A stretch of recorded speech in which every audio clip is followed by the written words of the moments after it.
In this section, I'm going to teach you something that's very important to me, and that is how to hire a loan officer. Of course, I want to make sure that you get the best information, and we are going to provide you a thorough list of other questions that you can ask, but I need to share with you that as you're going through a purchase transaction, experience does matter. Much like an attorney, your real estate agent and your loan officer combined are going to use their experience going through this transaction, navigating these waters, and navigating the landscape of your specific loan and your specific purchase contract on your piece of real estate. Everyone's a little bit different, so experience does matter. So what I want to give you is a few basic tips so you can at least research. You have to research who you're working with and kind of get some credibility behind. So first thing you want to do is look up how long they have been in the business, right? That's one thing that most people never do. They assume this person works at a bank or works at, for a broker or a different type of company, and assumes just because they are in the business of doing loans that they're qualified. And then again, as you're looking for someone to represent you, like an attorney, you want to make sure you have someone with the experience to put everything together for you so they can avoid, so you don't have to learn from a rookie's mistakes as they're going through either changing companies or just getting into the business. So in the link below, we have something called the NMLS, like animals, kind of what we call it. So the NMLS is the Nationwide Mortgage Licensing System. You can go to the link here below, and in this link, federally, every single person who does a loan has to be registered on this database. So you could see how long they've been in the business. You can look up their name, see which company they're representing, and also see where they've worked at in the past. So in this case, if you had noticed that there's a loan officer that you're talking to who's only been in the business for 1 year, again, not that there aren't maybe competent people out there with the right support and guidance, but that would be something you would want to know as you're writing an offer and have your deposit hanging out there on a contract. So looking them up on the Nationwide, the NMLS consumer access site, at least you get a feel for how long they've been in the business. And you can see what type of movement there has been as well. Now, in the mortgage business, not unusual to have movement back and forth or between companies within a relatively short period of time. Movement is okay, but you'll want to know why. So if you're talking to a loan officer who's been with 3 different companies within 1 year, that's kind of a red flag. Now, there may be legitimate movement, opportunities, higher income, different things that have made sense for the loan officer, but as you're looking things at a whole, you're looking for some sort of stability. And because as loan officers move companies, and again, that is quite common, even though the industry is the same, it's learning a whole new dashboard and cockpit, right? It's like getting out of a sports car and trying to drive a big rig trailer. It's just they're the same similar functions, but they are completely different. So these are things that you need to know if you're a loan officer who has a ton of experience but just started at a new company 3 months ago.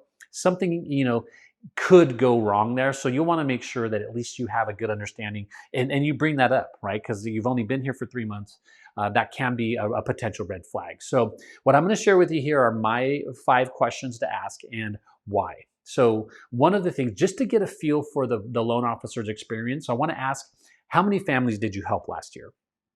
They should know the number roughly. A good LO will say, I helped 88 families. I helped 120 families. I helped 14. Right? So just knowing those numbers, for the loan officers, of course, each and every customer is a family that we want to take care of, but you want to know, what type of experience they have. So somebody who did 14 loans last year doesn't just have the same experience as someone who did 30 or 50 or 80 or 100. So obviously, as you do more loans, there's a lot more efficiencies and things required, but there's a lot more experience, not only to earn that business that continues to come to them for the higher producers, but also to have the experience to keep you from getting into trouble. Another thing to ask is, for these loan officers, is what percentage of your business is purchase versus refi?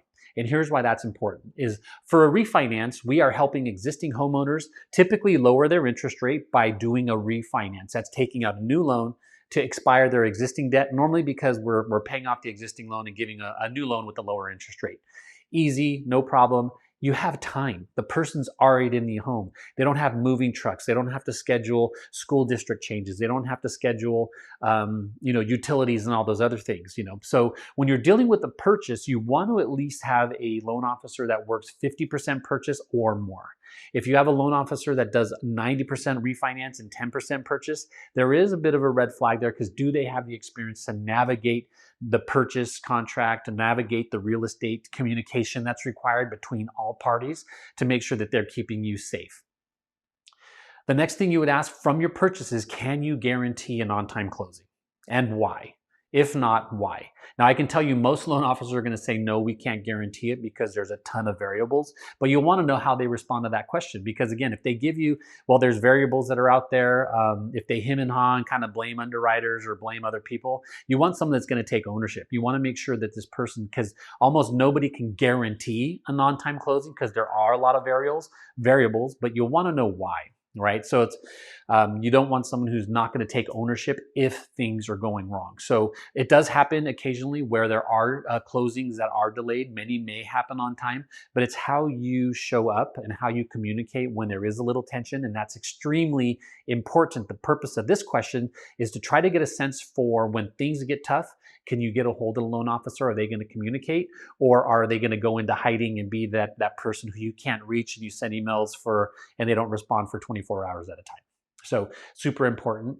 One other question you want to ask as for this purchase, because the reality is you probably have a job. So nights and weekends are going to be pivotal and important for you to get your offer accepted and to be looking at properties. So what is my access to you after hours or on weekends? Some lenders don't work past 9 to 5. 5 o'clock, they clock out, you send an email, you don't get anything back till the next morning. Now that may be a competent loan officer who can give you a very attractive rate and a good program. They may not help you and your real estate agent get your offer accepted when you're negotiating terms at 8 p.m. at night. They may not help you on Saturday or Sunday when they've issued you a pre-approval letter and you need an updated pre-approval with a slightly higher purchase price, but you can't get a hold of them. So these are things that are important, not just for the loan terms, because the promise of a fantastic interest rate is useless if you don't get the loan and you don't get the house that you want. So we want to make sure that you have accessibility after hours and on weekends, because that's when, in all reality, when contracts are negotiated and when you're going to need to have access to somebody. Another question you want to ask is, will I have access to you the entire process, or will I be passed off to somebody else? A lot of players through your home loan are going to be involved. Your loan officer, a processor, underwriter, disclosures. A lot of people are going to be involved in getting your home loan to the finish line. You want to know who you're going to talk to. You don't want to have 5 different points of contact from A to B. Maybe 2 different people. You have the loan officer and somebody else on the team, maybe 3 at the most. But even that is, it's complicated. So you want to make sure that that you have a dedicated person that's going to be able to pick up your phone call at all hours, right? Reasonably. But you want to make sure you have access to somebody, a dedicated person, and you're not going to get left hand, right hand. You're not going to have to leave messages, and you're not sure who you're talking to. You want to have a dedicated point person from beginning to end. And typically it would be the loan officer and plus maybe one additional assistant. And you also want to know, a good question to ask is where they're located. If they're in the same office or even in the same region is helpful. But if you've got a teammate that's sitting in Jacksonville and another teammate that's sitting in Michigan, that does happen sometimes, and it just makes it hard to communicate internally for the lender. So you'll just want to know who the players are and where they're located in relation to the loan officer. The 6th question, I said 5 earlier, I'm giving you 1 extra, is you want to know from the loan officer how they decide to lock or float your loan once you're in contract.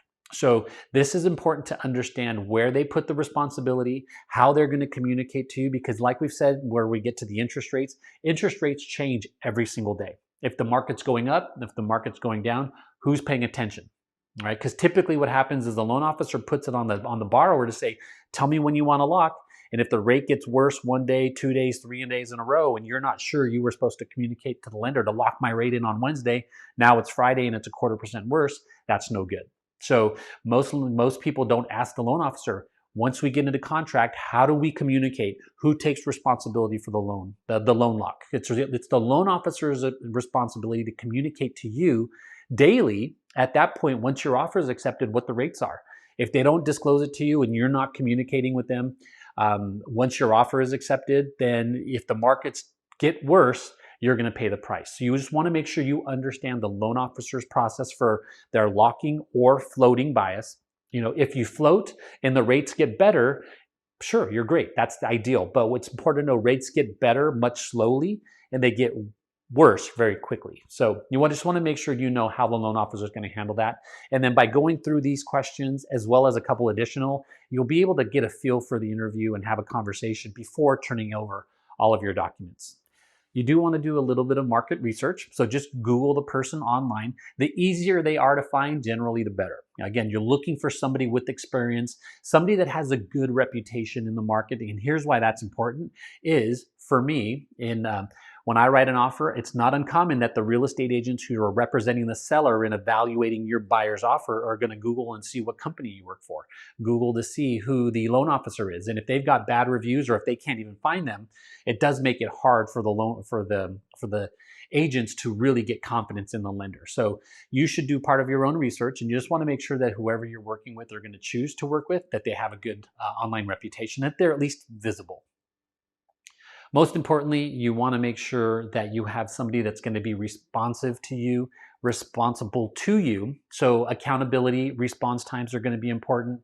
And teams are okay. Big producers have big teams, so they have people. So you don't necessarily need the loan officer to be your point of contact the whole way. It's like having, like in a restaurant, you're not going to deal with the chef the entire time. You're going to have different people, different specialists in different spots, and that's okay. You just want to understand what those roles are and who your points of contacts are going to be. So at this stage, what you want to make sure you do is ask any question that you have, because as you're learning more in this system, maybe something that's said or not said as you're talking with loan officers, maybe a question that you have. So ask all the questions.